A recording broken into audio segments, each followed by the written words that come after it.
Le vernissage de l'exposition Histoire des hommes et des espèces à La Réunion s'est déroulé ce 6 juillet à Mascarin, jardin botanique de La Réunion.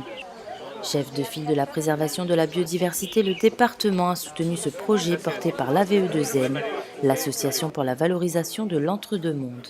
On voulait à travers cette exposition effectivement rappeler ce qu'était La Réunion il y a 300 ans en arrière, ce qu'est La Réunion aujourd'hui et surtout passer un message d'alerte pour l'ensemble des acteurs du département et notamment la population, pour dire effectivement il y a eu beaucoup de mal qui a été causé, mais aujourd'hui on a encore de la chance d'avoir encore des reliques de notre végétation d'origine. On a encore des espèces indigènes et endémiques précieuses qui n'existent qu'à La Réunion, qu'il faut absolument sauvegarder. Donc le message qu'on passe aujourd'hui, c'est qu'on se mobilise tous, et notamment la population, qu'on tire tous dans le même sens pour réussir effectivement à combattre ces espèces invasives et à sauvegarder nos espèces les précieuses qui nous restent, aussi bien pour nous que pour les nouvelles générations qui vont arriver. Le département nous a demandé une relecture critique en fait, et puis d'apporter aussi des éléments quand il y en avait, d'apporter de l'iconographie, donc que les informations qui soient dans cette exposition soient à la fois vulgarisées mais soient justes, qu'on ne véhicule pas des choses fausses, qu'elles soient le plus précises possible pour apporter une réelle plus-value à cette exposition. Le coût de ce projet de grande envergure financé par les fonds européens FEADER s'élève à près de 280 000 €, dont 75 000 € cofinancés par la collectivité départementale. Alors le département travaille déjà depuis plusieurs années avec l'AVE2M, qui est notre opérateur historique sur la partie valorisation et préservation de nos espaces. Ils nous ont proposé donc en 2019 une exposition à but pédagogique sur l'histoire de l'homme et des espèces. Et nous avons tout de suite dit oui, parce qu'il s'agit exactement du type d'action qui nous permet de sensibiliser au mieux tout type de public et en priorité les jeunes. Une exposition itinérante qui sera présentée dans une vingtaine de sites ainsi que plusieurs établissements scolaires.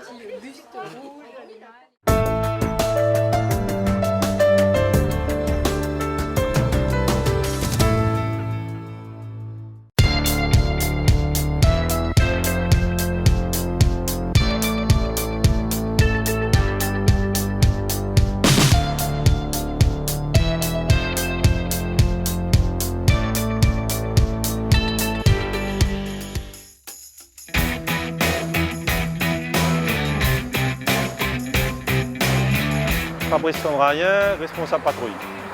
Alors, je travaille sur la route départementale Salazie-Saint-André depuis une quinzaine d'années.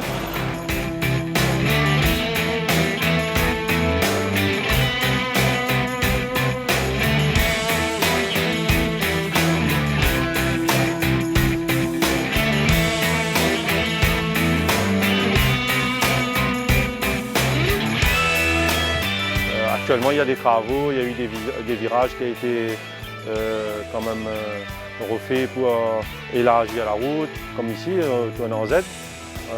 Il y a eu un nouveau tracé qui, auparavant, c'était plus au niveau de la falaise. Maintenant, on est venu sur un tracé plus droit.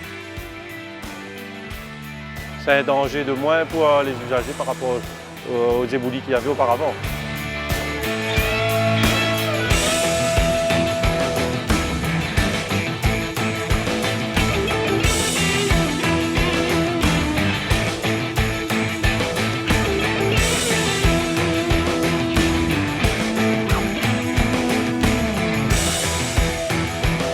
Surtout, on a eu la chance d'avoir un accompagnement avec mes responsables. Et aujourd'hui, on a eu la chance d'être responsable de patrouille.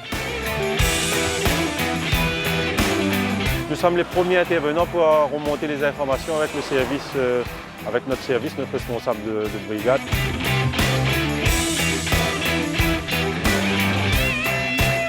On essaye au maximum de sécuriser et de donner tous les jours une circulation et surtout une sécurité pour les usagers.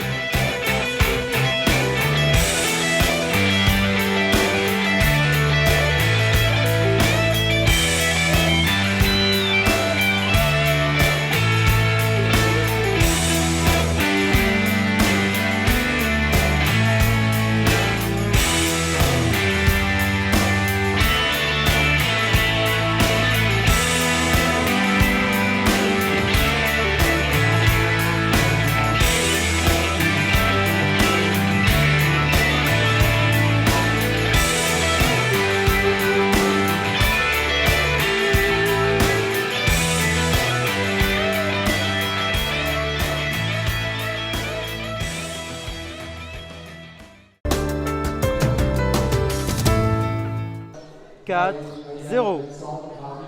Et c'est parti pour 4 jours de compétition. Tous les clubs de Lille ont répondu présents pour cette 6e édition du tournoi international de badminton. Plusieurs objectifs en fait, c'est redynamiser le badminton à La Réunion. Ce tournoi a été arrêté pendant 5 ans. C'est aussi préparer l'avenir, c'est aussi redonner envie, goût au sport à travers la période sanitaire qu'on traverse. Donc il y a plein d'objectifs, mais avant tout, ce tournoi a toujours été créé dans un objectif de faire une grande fête du badminton dans l'océan Indien. Malheureusement, cette année, on est bloqué au niveau des liaisons aériennes, mais ça doit rester la grande fête du badminton dans l'océan Indien. Une grande fête qui accueille 158 joueurs en lice pour plus de 320 matchs. En simple, en double et en mixte, les joueurs pratiquent leur sport. Ce vendredi, ce sont les jeunes qui occupent les terrains. C'est du plaisir, voilà, je suis pas venu là pour gagner simplement, je suis venu m'amuser, c'est le principal. Et premier tournoi, donc je suis assez content, voilà. Même si je perds, c'est pas grave. En club, on joue souvent contre les mêmes personnes et là ça me permet de jouer contre des nouvelles personnes et de découvrir un peu mon jeu.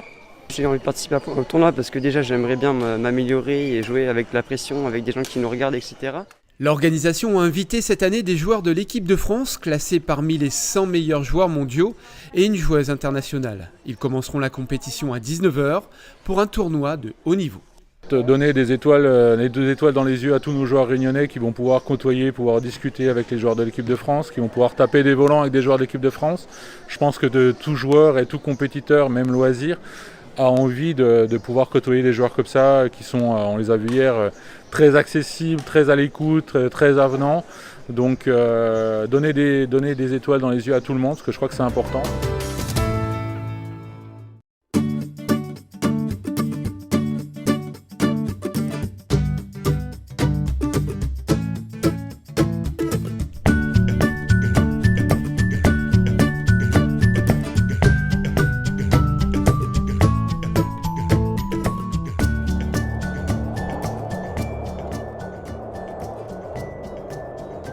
Les Indiens originaires du Sri Lanka sont les premiers tisaneurs à connaître les vertus de la citronnelle, une herbe pourvue de longues tiges vertes qui dégage une délicate odeur citronnée quand on les froisse. Les Indiens se serviront de ces arômes pour parfumer leurs plats traditionnels, mais également en distillation pour en faire de l'huile essentielle. La citronnelle est également une plante utilisée pour ses propriétés médicinales. On va couper à ras presque pour bien faire reboisonner. Si on coupe trop haut, c'est pas bon parce que la plante va perdre de la force. On coupe bien à 5 cm pour la souche et bien dans une reprise de pouce après facilité.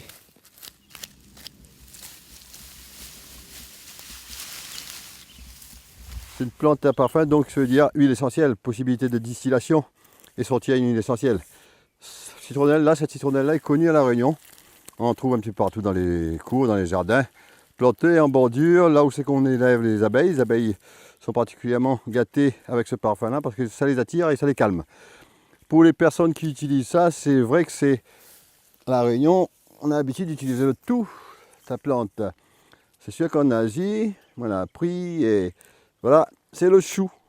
On appelle ça le chou de la citronnelle. C'est ce chou-là qui est utilisé pour les petites tisanes, infusions et aussi dans la cuisine. Donc avec le poisson, ça se marie bien. Le chou, c'est citronnelle. On utilise l'huile essentielle, on peut l'utiliser dans du miel pour les petits problèmes de grippe aussi, on peut l'utiliser pour les problèmes de toux. La citronnelle, la petite canne citronnelle là, qu'on fait en infusion, c'est pour la grippe, c'est pour la fièvre, c'est pour bien parfumer les petits mets, les repas. Et on a certainement d'autres utilisations. On va faire bouillir de l'eau pour 3-4 tasses, on va mettre des petits bâtons comme ça là, en infusion. On peut faire même mieux que ça, c'est-à-dire l'eau a bouilli, les petits bâtons sont coupés comme ça. Voilà, petits bâtons coupés. On laisse ça infuser dedans. On laisse ça infuser 20 minutes. On éteint le feu, on laisse infuser, on filtre. N'oublie pas de filtrer et on boit ça. Bonne petite tasse. C'est digestif aussi, ça va aider pour la digestion. Si on peut associer ça avec la yapana, on peut associer ça avec la cannelle pour tisane de grippe. On peut associer avec une petite cœur de cerise pour une tisane de la fièvre.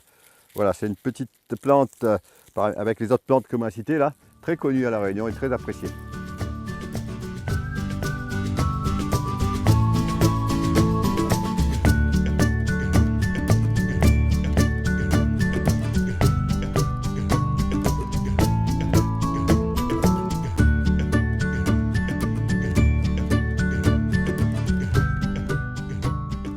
Infusion d'ayapana et d'anis, nous l'a bien mangé là et nous va boire ça juste après pour bien digérer. Voilà le petit tisane ayapana et anis bien mélangé là. On peut rajouter un petit peu de marjolaine dedans, il ne fera pas de mal. Voilà, nous l'avons à 5-6 personnes là, voilà la dose pour 5-6 personnes. Nous allons mettre ça dans un petit récipient là pour verser là-dessus de l'eau que la bouillie. De l'eau chaude.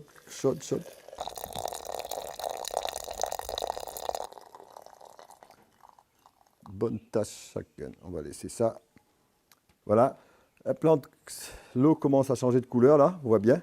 Et ça commence à être parfumé aussi. On sent la bonne tisane.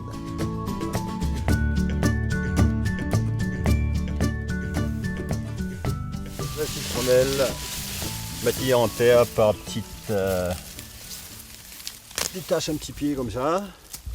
Au bout de 3-4 mois, il commence à couper déjà pour planter. Pour planter, faire une bouture. Voilà, ça c'est une bouture, mettre en terre. Vite fait, il fait un petit touffe avec ça. Dans les bas, très rapide. Dans les hauts, un petit peu plus lent. Mais voilà, un petit bouquet de citronnelle. Voilà la citronnelle. Facilement à trouver partout dans l'île, dans les 4 coins de l'île. Ça fait de belles haies. Belle petite haie qui retient la terre, retient le sol, anti-érosif. Et c'est facile à planter, facile à trouver des plants. Ne pas hésiter d'en planter en bordure où c'est qu'on a des problèmes d'érosion. Ne pas hésiter à planter en bordure où c'est qu'on a des abeilles. Ne pas hésiter à planter une bonne touffe dans la maison, dans la cour. Ça fait la tisane gratuite pour toute l'année.